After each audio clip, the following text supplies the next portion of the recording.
ఓం మహాగణాధిపతయే నమః. ఓం గురుభ్యో నమః. ఓం శ్రీమాత్రే నమః.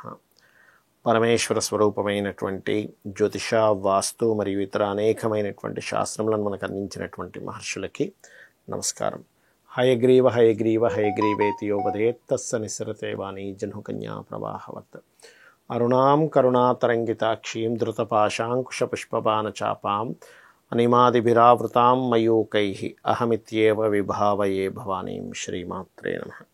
ప్రేక్షకులకి ఆ లలితాంబిక అమ్మవారి యొక్క అనుగ్రహం పరిపూర్ణంగా కలగాలని మనం స్ఫూర్తిగా కోరుకుంటూ, మనం ఈరోజు చెప్పుకోబోయేటువంటి లలితాసహస్రనామాలు నామములు, వాటి యొక్క అర్థములు, అవి మన జన్మజాతకంలో ఉన్నటువంటి కర్మల్ని ఏ రకంగా తొలగిస్తాయి, ఏ ప్రాబ్లంకి ఏ నామం చేసుకోవాలి, వాస్తుపరంగా కూడా ఎటువంటి దోషాలు పోతాయనేటువంటి విషయం మనం తెలుసుకుంటూ ఉన్నాం. అందులో ఈరోజు చెప్పుకోబోయేటువంటిది గూఢగుల్ఫా అనేటువంటి నామము. దాని తర్వాత గూఢగుల్ఫా, కూర్మపుష్ట, జ్యేష్ఠ, ప్రపదాన్విత అనేటువంటి నామం గురించి తెలుసుకుందాం. ఫస్ట్ గూఢగుల్ఫా.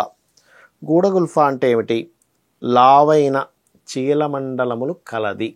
గూఢ అంటే లావైన, గుల్ఫా అంటే చీలమండలములు కలది అని అర్థం. అంటే మనం మామూలుగా చదివేస్తూ ఉంటాం గూఢగుల్ఫా పూర్ణ అని. అంటే ఏంటి? దానికి అర్థం తెలిస్తే ఒక్కసారి మన కంటికి లావైన చీలమండలములు కలదు కదా అమ్మవారు, అలా అమ్మవారి పాదాలు, అమ్మవారి కాళ్ళకి సంబంధించి మనకి మనసులోకి వస్తే ఏమవుతుందంటే అనుగ్రహం కలుగుతుంది. ఎందుకు తెలుసుకోవాలి దీని అర్థాలు అంటే, అర్థం తెలుసుకొని కనుక చేస్తే దాని ఫలితం ఎక్కువగా ఉంటుంది అని మనకి చాలామంది గురువులు చెప్పారు. అదేవిధంగా మనకి లలితా సహస్రనామాల్లో కూడా చెప్పబడింది. ఆ రకంగా ఈ యొక్క నామము మరియు కూర్మ పృష్ఠ జ్యేష్ఠ ప్రపదాన్విత, దీని యొక్క నామం, దీని యొక్క అర్థం ఏమిటి? కూర్మ పృష్ఠము అంటే ఏమిటి? ఇక్కడ కూర్మము, కూర్మావతారము మీరు వినే ఉంటారు కదా. కూర్మావతారం అంటే ఏంటండి? తాబేలు అవతారం. తాబేలు కూర్మ పృష్ఠము అంటే తాబేలు వీపు ఎలా ఉంటుందండి? ఇలా ఉంటుంది కదా. ఈ నామాన్ని కనుక ఎవరైనా చేసుకుంటే ఇది ఎవరికి అలా ఉందట? అమ్మవారి యొక్క పాదాలు ఉంటాయి కదా, పాదాలకు మనకు చూడండి, పాదము దగ్గర ఈ వేళ్ళకి పైన ఈ వేళ్ళు ఉంటాయి, పాదాల వేళ్ళకి పైన ఉండేటువంటి ఆ భాగము కూర్మ పృష్ఠం లాగా ఉందట. ఇలా ఇలా ఉన్నాయట చక్కగా. అంటే ఎంతో చక్కగా ఉన్నాయట ఆ పాదాలు.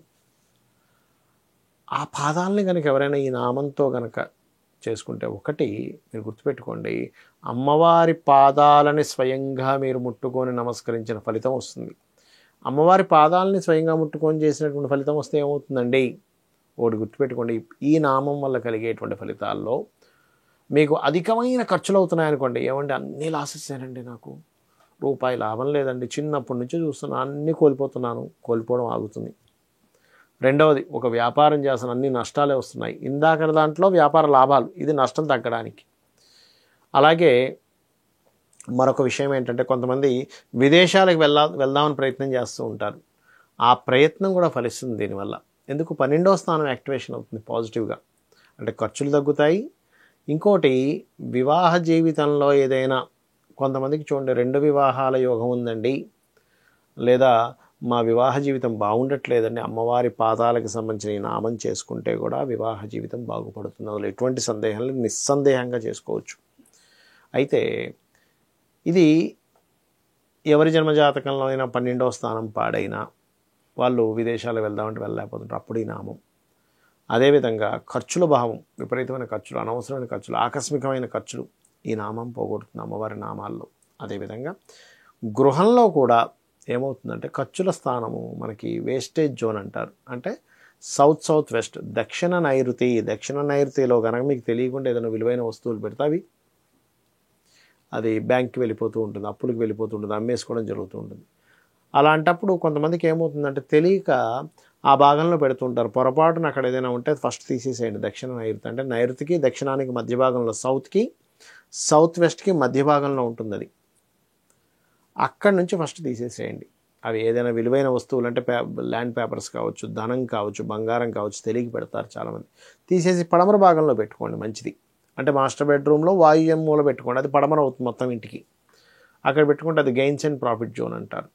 కాబట్టి ఈ రకంగా చేసుకున్నట్లయితే అమ్మవారి పాదాలు మీకు గుర్తు రావాలి. ఎలా గుర్తు రావాలి? తాబేలు డిప్పల్లాగా ఉన్నాయి అమ్మవారి పాదాలు అంటే, ఎంతో చక్కగా ఉన్నాయన్నమాట. అంటే అలా వర్ణించారు వసిన్యాది వాగ్దేవతలు. అలా గనక మీరు చేసుకున్నట్లయితే అమ్మవారి అనుగ్రహం మీకు పరిపూర్ణంగా కలిగి తీరుతుంది. శ్రీమాత్రే నమః.